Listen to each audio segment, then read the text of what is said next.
Hello friends, LGR study inter में आपका स्वागत है। आज हम हिस्ट्री यानी इतिहास के कुछ ऐसे प्रश्नों का चयन किया है जो कि आपके बोर्ड एग्जाम के लिए बहुत ही महत्वपूर्ण होने वाला है। तो आप वीडियो को शुरू से अंत तक जरूर देखिएगा। और यदि हमारे वीडियो सीरीज के पिछले वीडियो को आप नहीं देखे हैं तो प्ले लिस्ट में जाकर के जरूर देखिएगा, क्योंकि आपके लिए हमारे सीरीज का सभी वीडियो बहुत ही महत्वपूर्ण है। यदि आप हमारे सीरीज का सभी वीडियो देख लेते हैं तो आपको कहीं भी एग्जाम में कठिनाइयाँ नहीं होगी और अच्छे अंक अंक प्राप्त करने में आप सफल होंगे। और यदि इससे भी बेहतर तैयारी आप करना चाहते हैं तो हमारे LGR स्टडी ऐप को जरूर इंस्टॉल करें, जिसका लिंक डिस्क्रिप्शन में दे दिया गया है। तो आइए शुरू करते हैं पहले प्रश्न से। पहला प्रश्न है, हड़प्पा में सर्वप्रथम किस स्थल की खोज हुई? यानी हड़प्पा सभ्यता में सबसे पहले खोजी गई स्थल जो थी वो कौन सी थी? तो हड़प्पा जो है, हड़प्पा सभ्यता की सबसे पहली खोजी गई स्थल थी। और इसलिए भी इसका हड़प्पा सभ्यता नाम पड़ा, क्योंकि सबसे पहले खोजा गया स्थल कौन था? हड़प्पा। और हड़प्पा सभ्यता की खोज जो हुई थी वो 1921 ईस्वी में दयाराम साहनी और माधव स्वरूप वत्स द्वारा की गई थी। किसके द्वारा? माधव स्वरूप वत्स और दयाराम साहनी द्वारा। तो सही आंसर इसका क्या हो जाएगा? बी। चलिए अगला क्वेश्चन देखते हैं। अगला क्वेश्चन है, हड़प्पा लिपि में लगभग कितने चिन्ह हैं? तो हड़प्पा लिपि में चिन्हों की संख्या जो है वो लगभग 400 है। कितनी है? 400। तो राइट आंसर इसका क्या हो जाएगा? राइट आंसर इसका डी हो जाएगा। चलिए तीसरा नंबर क्वेश्चन देखिए, जूते खेत का साक्ष्य किस हड़प्पाई स्थल से मिला है? तो जूते खेत का साक्ष्य जो है वो कालीबंगा से मिला है। कहाँ से मिला है? कालीबंगा से। और कालीबंगा से पके ईंट का साक्ष्य भी मिला है। तो इसका सही आंसर क्या हो जाएगा? सही आंसर सी हो जाएगा। यदि आपसे ये पूछा जाए कि कालीबंगा स्थित कहाँ है तो आपको बताना है कि राजस्थान में स्थित है। कहाँ स्थित है? राजस्थान में। ऐसे ही सभी प्रश्नों का हम बारीकी से समझाएंगे ताकि कोई भी टॉपिक से प्रश्न छूटे ना है, क्योंकि आपको पता है कि प्रश्नों की संख्या जो इस बार है दोगुना होने वाला है। तो हर टॉपिक से कुछ ना कुछ प्रश्न आने की संभावना काफी हद तक है। तो चौथा नंबर क्वेश्चन को देखिए, चंद्रगुप्त मौर्य का राज्यारोहण कब हुआ था?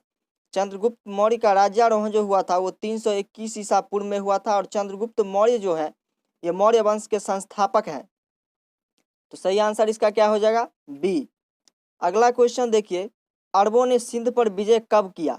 यानी अरबों द्वारा सिंध पर विजय कब प्राप्त किया गया? तो 720 ईस्वी में सिंध पर अरबों ने विजय प्राप्त किया था। तो सही आंसर क्या हो जाएगा? बी हो जाएगा। चलिए छठा नंबर क्वेश्चन देखिए। छठा नंबर क्वेश्चन है, मौर्य वंश का प्रथम शासक कौन थे?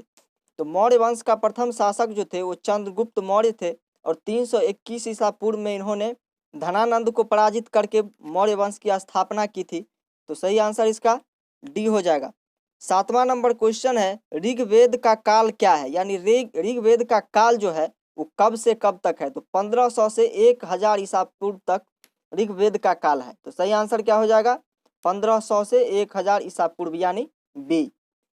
चलिए आठवां नंबर क्वेश्चन देखिए, वेदों की संख्या कितनी है? तो वेदों की जो संख्या है वो 4 है। कौन कौन से वेद हैं? ऋग्वेद, सामवेद, अर्थवेद और यजुर्वेद। इसलिए इसका सही आंसर क्या हो जाएगा? सही आंसर सी होगा। अगला क्वेश्चन देखिए, 9वां नंबर क्वेश्चन है, गुप्त वंश का सर्वाधिक शक्तिशाली शासक कौन था?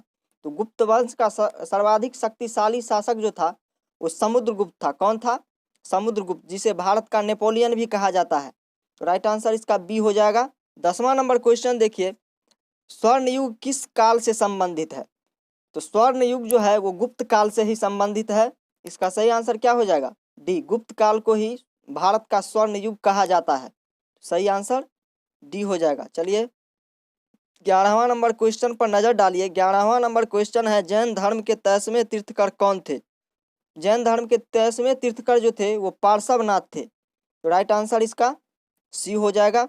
12वां नंबर क्वेश्चन देखिए, हीनयान का संबंध किस धर्म से है? तो हीनयान का संबंध जो है वो बौद्ध धर्म से है। बौद्ध धर्म जो है दो भागों में बट गया था। कब? चौथी बौद्ध संगति के बाद बौद्ध धर्म दो भागों में बट गया था, हीनयान और महायान। तो किससे संबंधित है? बौद्ध धर्म से संबंधित है क्या? हीनयान और महायान दोनों बौद्ध धर्म से संबंधित है। तो सही आंसर क्या हो जाएगा? ये आपको पता चल गया होगा। अगला क्वेश्चन देखिए, सिकंदर का भारत पर आक्रमण कब हुआ? तो सिकंदर ने जो भारत पर आक्रमण किया था वो 327 से 325 ईसा पूर्व में किया था। कब किया था? 327 से 325 ईसा पूर्व में। सही आंसर ए। 14वां नंबर क्वेश्चन की ओर देखिए। 14वां नंबर क्वेश्चन है गज ए सिकंदरी का माप क्या थी। तो गज ए सिकंदरी का माप जो थी वो 41 अंगुल थी, यानी 33 इंच। तो सही आंसर क्या हो जाएगा, आपके ऑप्शन में दिया हुआ है ए, तो ए राइट आंसर हो जाएगा। 15वां नंबर क्वेश्चन में है अकबर काल में कर के रूप में कितना भाग लिया जाता था। तो अकबर काल में कर के रूप में जो लिया जाता था वो औसत पैदावार का 1/3 भाग लिया जाता था। कितना, औसत पैदावार का 1/3 भाग। और अकबर ने 10 साला नीति लागू किया था, जिससे 10 साल का औसत पैदावार जो हर फसल का होता था वो निश्चित कर दिया जाता था, और उसका 1/3 भाग किसानों को कर के रूप में देना पड़ता था, राजा को। तो सही आंसर बी होगा। चलिए 16वां नंबर क्वेश्चन देखिए। 16वां नंबर क्वेश्चन है निम्न में से कौन सा सिक्का चौकोर चांदी का होता है। तो चौकोर चांदी का सिक्का जो होता था वो रुपया होता था। क्या होता था, रुपया, जो शेरशाह द्वारा चलाया गया था। तो सही आंसर इसका बी होगा। 17वां नंबर क्वेश्चन देखिए। 17वां नंबर क्वेश्चन है पुस्तक मुंतखब उल लुबाब किसकी रचना है। तो पुस्तक मुंतखब लुबाब जो है वो खाकी खां की रचना है। किसकी, खाकी खां। तो सही आंसर क्या हो जाएगा, सही आंसर बी हो जाएगा। चलिए आगे बढ़ते हैं, तब तक आप लोग वीडियो को लाइक कीजिए, चैनल को सब्सक्राइब कीजिए। 18वां नंबर क्वेश्चन पर हम नजर डालते हैं। पानीपत की द्वितीय युद्ध कब हुआ था। पानीपत का द्वितीय युद्ध जो हुआ था वो 1526 ईस्वी में हुआ था। यदि आपसे ये पूछा जाए कि पानीपत का द्वितीय युद्ध किस किस के बीच हुआ था, तो ये अकबर और हेमू के बीच पानीपत का युद्ध 1526 ईस्वी में हुआ था। तो सही आंसर इसका, सही आंसर ए होगा। चलिए 19वां नंबर क्वेश्चन देखिए। हुमायूं का अर्थ क्या होता है। हुमायूं का अर्थ जो होता है वो भाग्यशाली होता है। आपको ये भी पता होना चाहिए कि हुमायूं है कौन। हुमायूं जो है वो अकबर का पिता है, और मुगल वंश के जो संस्थापक थे बाबर, उनका पुत्र है। तो इसका सही आंसर क्या हो जाएगा, सही आंसर हो जाएगा भाग्यशाली, दैट मीन्स ए। आगे बढ़ते हैं। अगला क्वेश्चन है फारनाओ-नुनीज विजयनगर के किस शासक के काल में भारत आया। तो फारनाओ-नुनीज जो थे वो अच्युत देव राय के शासन में भारत आए थे। तो राइट आंसर इसका क्या हो जाएगा, राइट आंसर कहे तो इसका सी हो जाएगा। 21वां नंबर क्वेश्चन पर नजर डालिए। निम्नलिखित में से कौन फरिश्ता के नाम से प्रसिद्ध है और ग्रंथ तारीख ए फरिश्ता लिखी है। यानी तारीख ए फरिश्ता जो लिखी गई है वो किसके द्वारा लिखी गई है। तो इसका सही आंसर जो हो जाएगा वो ए हो जाएगा, मोहम्मद कासिम। आगे बढ़ते हैं, अगला क्वेश्चन देखिए। अब्दुल रज्जाक किस देश का यात्री था। तो अब्दुल रज्जाक जो था वो ईरान का यात्री था। कहाँ का यात्री था, ईरान का। तो सही आंसर क्या हो जाएगा, सही आंसर हो जाएगा बी, ईरान। अगला क्वेश्चन देखिए। 23वां नंबर क्वेश्चन है गुरु नानक का जन्म तलवंडी में हुआ था, यह किस नदी के किनारे अवस्थित है। ये तो आप लोग जानते ही होंगे, हमने पिछले वीडियो में इसका डिस्कस भी किया था कि गुरु नानक का जन्म कहाँ, कब और कैसे हुआ था, इसलिए आप जा करके देख लीजिएगा। गुरु नानक का जन्म जो हुआ था वो तलवंडी में हुआ था, लेकिन यहाँ पूछ रहा है कि तलवंडी किस नदी के किनारे है। तो तलवंडी जो है वो रावी नदी के किनारे है। किस नदी के किनारे है, रावी नदी के। तो सही आंसर क्या हो जाएगा, सही आंसर ए होगा। 24वां नंबर क्वेश्चन देखिए। कबीर दास जी का संबंध किस जाति से था। कबीर दास जी का जन्म जो था वो जुलाहा जाति से संबंधित था। यदि आपसे ये पूछा जाए कि कबीर दास जी का जन्म कब हुआ था, तो इनका जन्म जो हुआ था 1425 ईसा पूर्व में हुआ था। और एक तालाब के निकट जो है नीमा नाम की महिला जो है एक फेंके हुए बच्चे को उठाया था, और नीमा और नीरू दोनों पति पत्नी ने इस बच्चा का पालन पोषण करना शुरू किया, जिनका नाम क्या रखा गया था, कबीर दास। सही आंसर क्या हो जाएगा, सही आंसर जो हो जाएगा वो हो जाएगा जुलाहा। चलिए आगे बढ़ते हैं। 25वां नंबर क्वेश्चन देखिए। 25वां नंबर क्वेश्चन है शेख सलीम चिश्ती की दरगाह कहाँ है। यानी शेख सलीम चिश्ती की दरगाह जो है वो किस जगह पर स्थित है। तो इसका सही आंसर हो जाएगा डी, दिल्ली में। शेख सलीम चिश्ती की दरगाह कहाँ स्थित है, दिल्ली में। डी आंसर इसका एकदम सही हो जाएगा। 26वां नंबर क्वेश्चन कह रहा है किताब उल हिंद किस भाषा में लिखा गया है। किताब उल हिंद जो है अरबी भाषा में लिखा गया है। किस भाषा में लिखा गया है, अरबी भाषा में। यदि आपसे ये पूछा जाए कि इनके लेखक कौन है, तो आपको बताना है अल-बरूनी।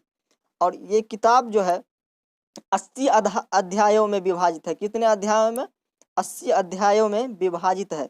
और ये जो थे अल-बरूनी, इनको ख्वारिज्म पर जब आक्रमण किए थे सुल्तान मोहम्मद शाह, तो 1017 ईस्वी में कुछ विद्वानों को वहां से बंदी बना करके लाए थे, जिसमें ये थे क्या कहा, अल-बरूनी भी थे।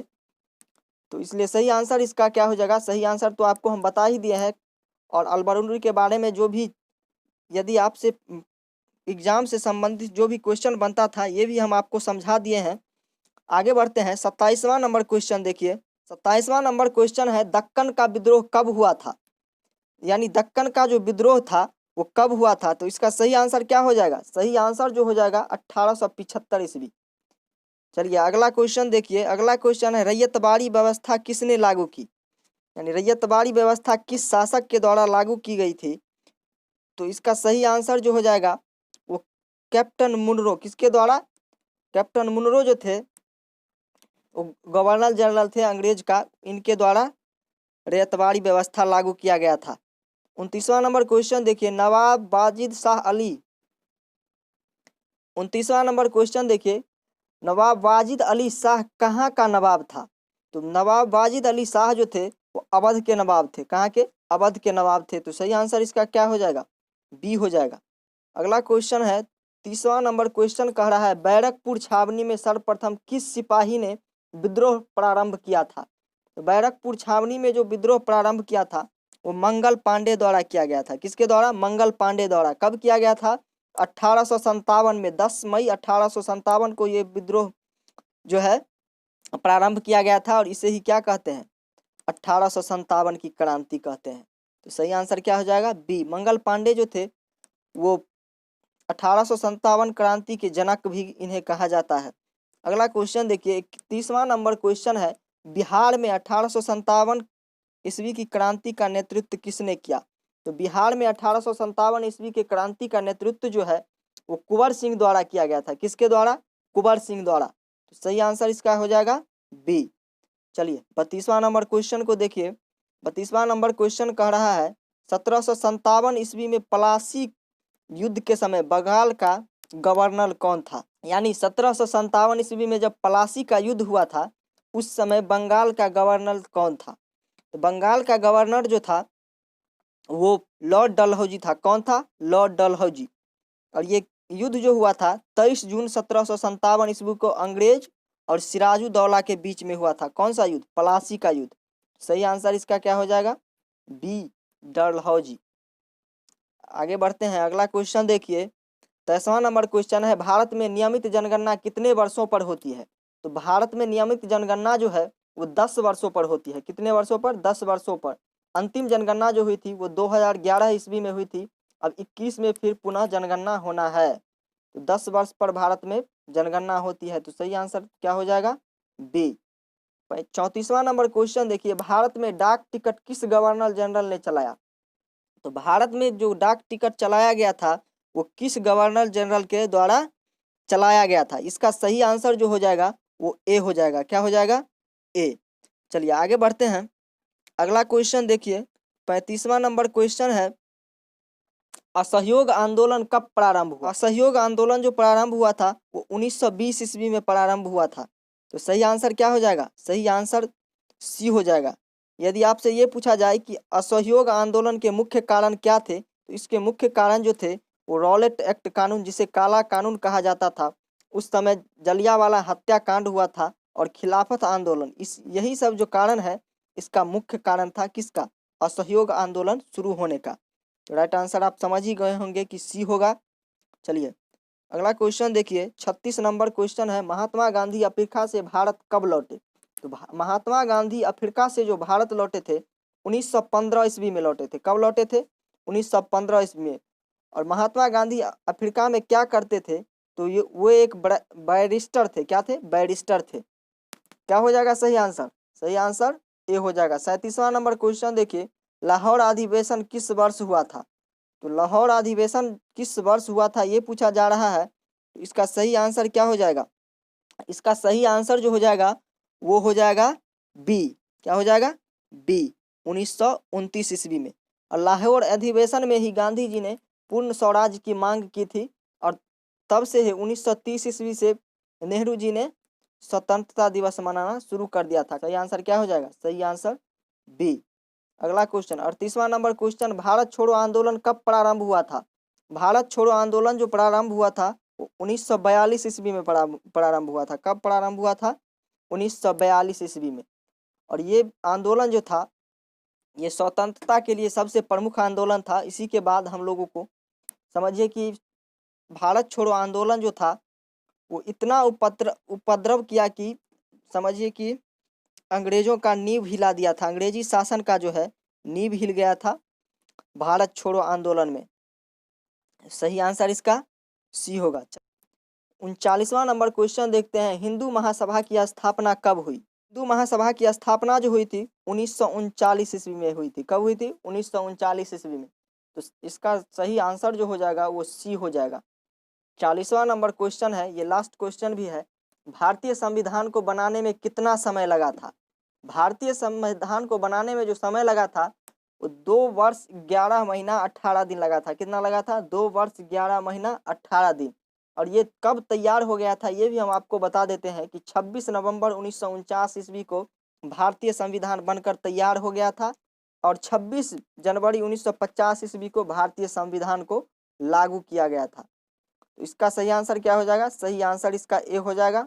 तो आज के लिए इतना ही, मिलेंगे फिर ऐसे ही चुनिंदा प्रश्नों के साथ जो आपको बोर्ड एग्जाम में काफ़ी से काफ़ी सहायता कर सके। तो आप हमारे साथ बने रहिएगा और हमारे पूरे वीडियो सीरीज को देखिएगा। यदि आप पिछला वीडियो सीरीज नहीं देखे हैं तो वो भी देखिएगा और अंत यानी एग्जाम तक आप हमारे साथ बने रहिएगा। LGR स्टडी को सब्सक्राइब कीजिएगा, हमारे ऐप को इंस्टॉल कीजिएगा और वीडियो को लाइक शेयर करते रहिएगा। तब तक के लिए धन्यवाद।